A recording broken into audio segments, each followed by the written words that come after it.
E aí, pessoal, acabou o vestibular no Tricolor, mas o mercado pode estar reabrindo. Você vai entender por quê. César Cidade Dias falando de Grêmio aqui no YouTube, papo de gremista para gremista. A situação era a seguinte: o Grêmio, em determinado momento, fechou qualquer possibilidade de contratação e indicou que o restante do grupo, o Grêmio que conta no profissional hoje com basicamente 25 jogadores, o restante seria todo ele composto por jogadores das categorias de base e também da transição. Num primeiro momento, o Grêmio subiu 4 jogadores do time sub-20 e hoje indicou mais 6 jogadores do time de transição. Os meninos do sub-20 foram o Gabriel, o Rubens, o Gustavo Marins, o zagueiro, e também o lateral direito Lucas Cauã, que merece um ponto muito importante neste conteúdo de agora. E também no time do time de transição indicou o goleiro Felipe, que já fazia parte, o Pedro Lucas, que já fazia parte, o Elias, que já fazia parte, e 3 novidades: Bitelo, Rildo, esse um jogador que a gente também precisa falar aqui, e o zagueiro Heitor. Esse foi o movimento do Grêmio, mas 2 fracassaram, 2 rodaram no vestibular. E em cima disso, as movimentações de mercado podem, mais uma vez, se voltar ao departamento de futebol no que tange as questões envolvendo contratações. Por que eu faço questão de colocar isso neste momento? Por quê?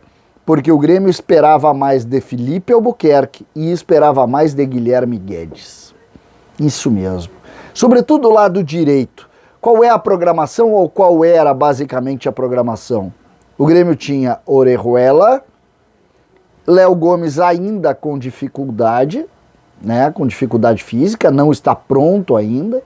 Se tem até cuidado para se falar nisso, sob pena de é um jogador que há tantos anos lesionado, o Grêmio tenta recuperá-lo, mas também tem dificuldade.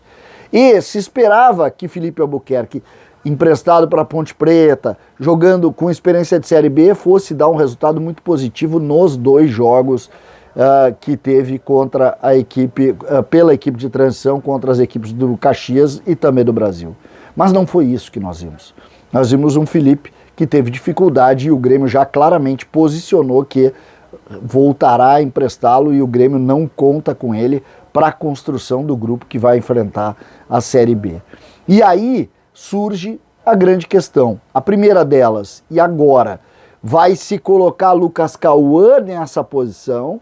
Lucas Cauã, que é a informação que eu tenho, que está treinando muito bem, mas o Grêmio vai apostar nele para ser o reserva de Orejuela ou vai no mercado? A primeira dúvida está posta. O mercado pode se abrir para a reserva da lateral direita. Na lateral esquerda, da mesma maneira, a gente pode posicionar algo e você vai entender. O Grêmio tem hoje Diogo Barbosa e Nicolas. Se a gente considerar isso, acabou, não vai buscar lateral esquerdo. Está definido isso. Mas o Grêmio pode ter que abrir mão de Diogo Barbosa. Feito isso, o lateral é Nicolas. Quem seria o reserva?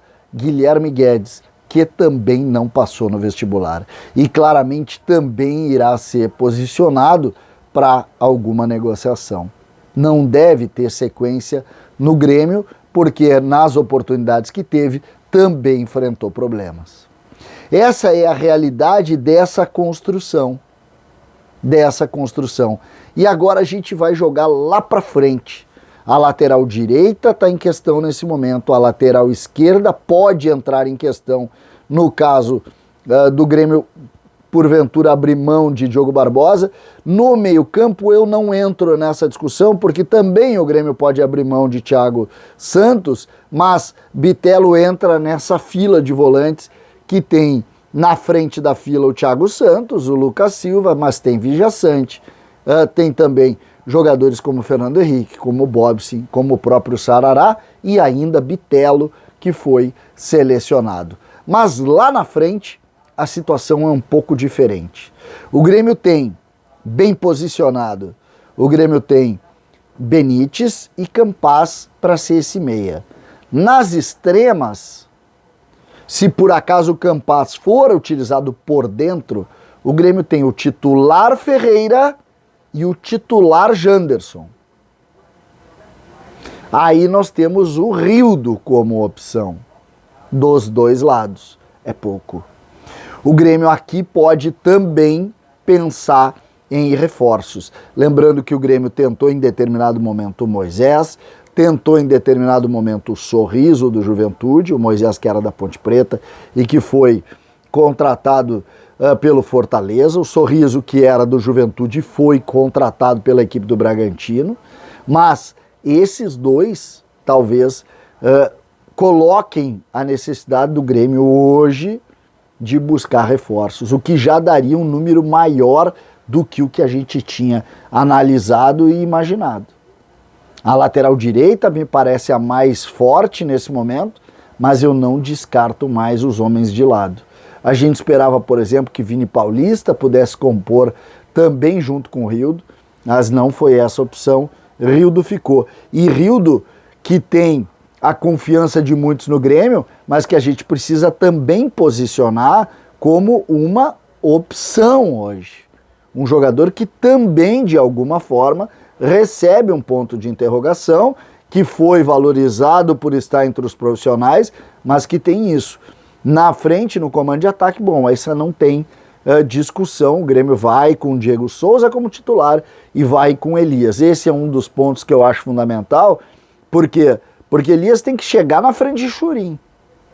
Churin é um jogador que tem aí recebido algumas propostas, algumas sondagens, e a gente vai olhar o Churin para saber qual será o caminho que o Grêmio vai adotar. Churin será a terceira opção ou vai ser liberado? Mas no ataque precisa mais. Se o Grêmio perde Ferreira, por exemplo, praticamente se vão as opções. Essa é a nossa realidade hoje, lembrando que o Jonathan Robert, que é a opção para essas funções, ele não vai voltar muito rápido. O Grêmio vai ter começado a Série B e não dá para começar devagar. O Grêmio tem que começar muito firme, muito forte, para chegar muito, mas muito posicionado nessa competição, que ela é traiçoeira e complicada.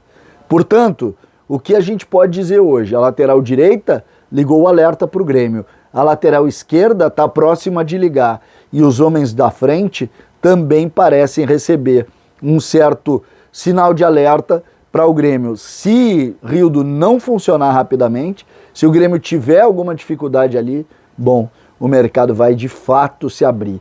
Eu acho que o trabalho e o resultado da transição acabou criando sim uma ideia de que o Grêmio vai voltar ao mercado e não vai demorar muito. César Cidade Dias falando de Grêmio aqui no YouTube.